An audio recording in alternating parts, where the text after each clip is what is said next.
Les vidéos précédentes ont parlé des espaces hyper sécurisés dans lesquels se déroulent les Jeux Olympiques et ont pris l'exemple de Londres et de Paris. Aujourd'hui, je voudrais voir comment nous en sommes arrivés là. Comme le dit un spécialiste des Jeux Olympiques, Marc Perelman, les Jeux Olympiques sont bien là pour tenter de donner un sens à des valeurs qui sont celles de l'économie libérale. D'un côté la réussite individuelle par l'effort, de l'autre la concurrence pacifique entre les nations. La rivalité fraternelle se substitue à la guerre, pour parler comme Coubertin. Il nous reste alors une dernière étape à souligner pour comprendre comment nous en sommes arrivés aux enceintes sécurisées des JO de Londres ou de Paris, et c'est l'étape du tournant néolibéral. Dès 1960, lors des Jeux Olympiques de Rome, naît l'idée que les Jeux pourraient se financer tout seuls grâce à une ressource nouvelle, celle des droits télévisés. Cette ressource en entraîne d'autres. La télévision permet de transformer les Jeux Olympiques en exposition universelle à diffusion véritablement mondiale, où les entreprises sponsors peuvent bénéficier d'une immense publicité, à condition de payer le droit de figurer à l'intérieur de l'enceinte. Les JO, qui étaient déjà un sanctuaire du commerce, sont alors de plus en plus configurés pour devenir avant tout un vaste spectacle, où l'économie libérale se mire elle-même et se fait voir par tous à distance. Sous l'égide du CIO, qui mettra progressivement la main sur les droits télévisés et les ressources du sponsoring, les Jeux deviennent une vaste entreprise à but lucratif, d'autant plus assurée de son profit que les dépenses sont toujours en grande partie prises en charge par les fonds publics du pays hôte. C'est sous la domination de Juan Antonio Samaranch, qui fut ministre des Sports sous Franco avant d'être président du Comité international olympique de 1980 à 2001, que les Jeux effectuent ce tournant néolibéral. Les athlètes, auparavant amateurs, deviennent en grande partie des professionnels de façon à assurer la qualité d'un spectacle diffusé mondialement. Mais ce qui doit être avant tout diffusé, ce sont les marques, au moment où celles-ci, comme l'a montré Naomi Klein dans nos logos, tentent de donner naissance à leurs produits en se focalisant sur leur image, quitte à ce qu'elle n'ait rien à voir avec leurs produits. De ce point de vue, les valeurs de compétition du sport sont évidemment idéales. Les Jeux eux-mêmes deviennent une marque. La charte olympique de Coubertin indiquait « L'emploi du drapeau, de la flamme, du symbole et de la devise olympique ne peut donner lieu à des opérations de nature commerciale. » Et Samaranch y ajoute 4 mots, sauf pour le CIO. Alors même que les manifestations sont interdites à l'intérieur de l'enceinte, le terme de manifestation est omniprésent dans la charte olympique pour donner en fait un cadre à toutes les manifestations commerciales organisées par le CIO et les sponsors dans le cadre des Jeux. Les Jeux Olympiques de Los Angeles en 1984 incarnent ce tournant résolu vers une spectacularisation du sport entièrement dévouée à autre chose, à savoir la promotion télévisuelle des grandes marques mondiales. Ainsi les Jeux de 1996, après l'éviction de la candidature d'Athènes qui entendait célébrer le centenaire des Jeux modernes, tels que la Grèce les avait organisés en 1896, ont lieu à Atlanta et la référence à l'Antiquité est effacée par la référence aux marques. Les Américains renommeront ces Jeux les Jeux Coca-Cola. Depuis, les Jeux Olympiques continuent en se conformant au même modèle. Promesse d'autofinancement, profit énorme du CIO et dette publique des villes et des États hôtes. Je consacrerai une autre vidéo à ce modèle économique. Ce que je veux souligner ici, c'est que le tournant néolibéral est aussi un tournant autoritaire. En lui-même, et ses théoriciens Milton Friedman, Friedrich Hayek le savaient bien, le néolibéralisme ne peut pas reposer sur la démocratie, et cela tout simplement parce qu'il ne vise pas l'amélioration de la société. Son but, c'est de maintenir le profit des entreprises, et surtout dans une période où la productivité est en berne. Il repose donc d'une part sur la déréglementation, donc la destruction des acquis sociaux comme des barrières juridiques nationales ou internationales limitant l'activité des entreprises, d'un autre sur la privatisation, donc le transfert des fonds publics à des organismes privés. Il ne peut alors vraiment s'imposer, comme l'a montré Naomi Klein dans son ouvrage majeur, La stratégie du choc, montée d'un capitalisme du désastre, que sous la forme d'un gouvernement autoritaire, qui lui-même s'impose à l'occasion d'une crise majeure, brisant les résistances sociales, que cette crise soit économique, qu'elle soit géopolitique et entraîne des actes de terrorisme, ou qu'elle ait pour origine une catastrophe environnementale. Les occasions sont multiples, ce qui n'interdit pas à la stratégie néolibérale de tout faire pour aggraver la crise, ou même pour la provoquer, ou d'une manière militaire, on pense au coup d'État en Amérique du Sud soutenu par la CIA, ou d'une manière économique, on pense à l'action du FMI, qui a laissé des pays s'enfoncer dans la dette avant d'imposer des conditions de redressement. Des spécialistes des Jeux Olympiques comme Jules Boykoff ou Dave Zirin se sont appuyés sur cette idée pour montrer que les Jeux étaient l'un de ces artifices permettant de créer une forme de crise, d'état de dangerosité exceptionnelle, autorisant à imposer des règles favorables aux grandes entreprises, quitte à détruire les fondements juridiques de l'état de droit.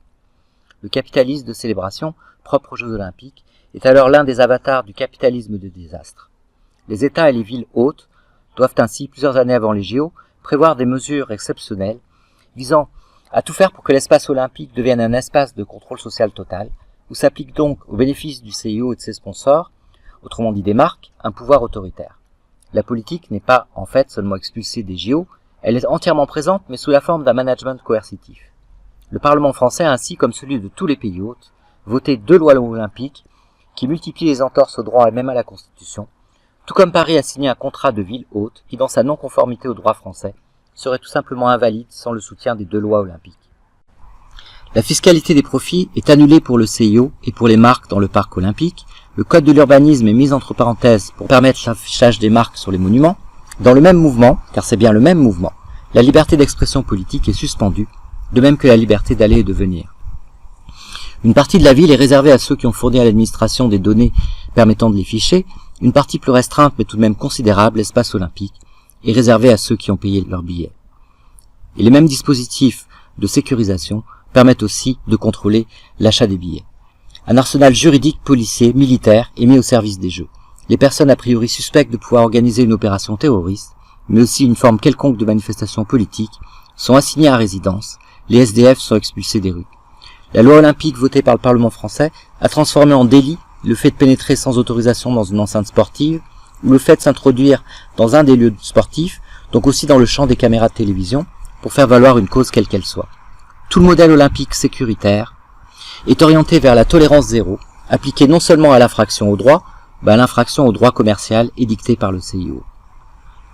À cet arsenal juridique correspond un arsenal policier et militaire dont les frais sont assumés par le pays hôte. Dans sa configuration même, il est l'équivalent de celui qui serait déployé en cas de crise politique majeure ou de catastrophe. J'ai dit dans une vidéo précédente qu'il héritait des mesures prises pour gérer une population en cas d'épidémie. Il correspond tout aussi bien à celle que l'on prendrait face à une attaque terroriste majeure, et c'est bien la probabilité d'une telle attaque qui justifie avant tout de telles mesures coercitives. Comme le dit Jules Boykoff, les JO font que des États expérimentent de véritables opérations de maintien de la paix, comme dans un pays qui serait livré à une guerre civile. Et aussi bien, les mesures contre le terrorisme sont poussées jusqu'au point où le pays semble se défendre contre une guerre extérieure. Pour les Jeux Olympiques de Londres, le gouvernement avait installé des missiles protégeant le parc olympique en cas de détournement terroriste d'un avion civil. Situation paradoxale, car aussi bien le parc olympique est sécurisé et livré au commerce et aux marques, exactement comme l'est un grand aéroport depuis le 11 septembre 2001. Mais aujourd'hui, ce sont surtout les attaques de drones que l'on craint, et ce sont donc les dispositifs anti-drones que l'on valorise.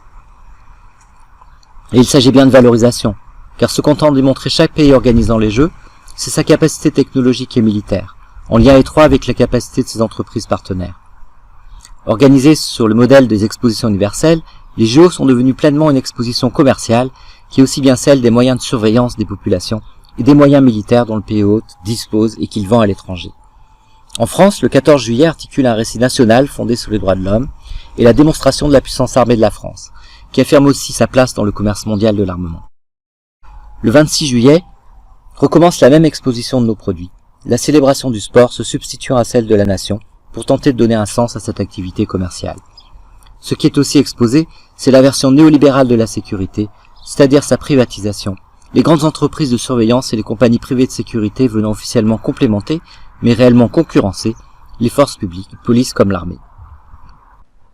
Le problème c'est au-delà de cette période exceptionnelle, où Paris devient l'espace d'un pouvoir politique et commercial d'exception. À Londres et ailleurs, quand les barrières des JO ont été démantelées, une partie des dispositifs de sécurité, des caméras de surveillance en particulier, sont restés. À Paris également, quand les barrières disparaîtront, les logiciels de fichage, les dispositifs de surveillance, ceux assurant la lutte anti-drone, et même certaines mesures sécuritaires des lois olympiques, demeureront. La privatisation des espaces publics, mais aussi des forces publiques, continueront.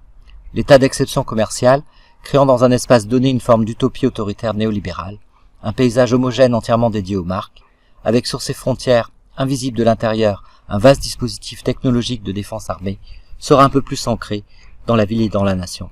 Et tout cela, à moins que les Français reviennent vraiment, franchement, à la politique.